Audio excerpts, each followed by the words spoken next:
આજે આપણે જાણીશું શ્રી દામોદરદાસ સરસ્વતીજીની ત્રીજી દિવ્ય વાર્તા.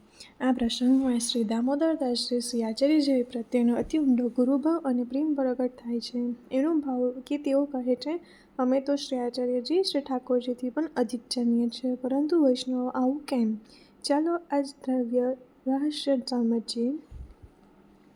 એક વખત શ્રી દામોદરદાસજી અને શ્રી ગુસાઈજી એકાંતમાં બેઠા હતા. શાંત અને દિવ્ય વાતાવરણ હતું. ત્યારે શ્રી ગુસાઈજીએ દામોદરદાસને પૂછ્યું, તમે શ્રી આચાર્યજીને કેવી રીતના જાણો?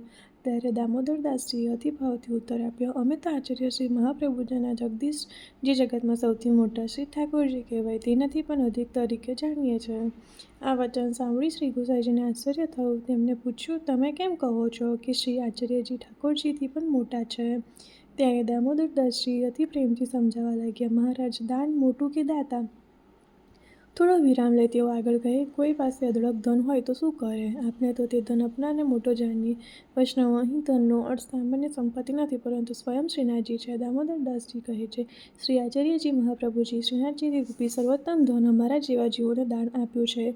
એટલા માટે અમે શ્રી આચાર્યજીને સૌથી મોટા જાણીએ છીએ.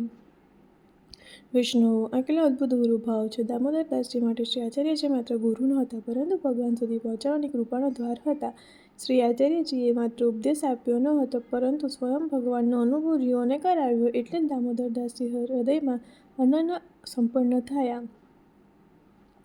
સાચો વૈષ્ણવ એ જ છે જે ગુરુમાં ભગવાનનો અનુભવ કરે, કારણ કે ગુરુ કૃપા વિના ભગવાન સુધી પહોંચવાય શક્ય નથી. અને જે ગુરુ આપણે શીખવાનું શ્રી પ્રભુનું ધન આપે, તે જ સાચા અર્થમાં સૌથી મોટા કહેવાય.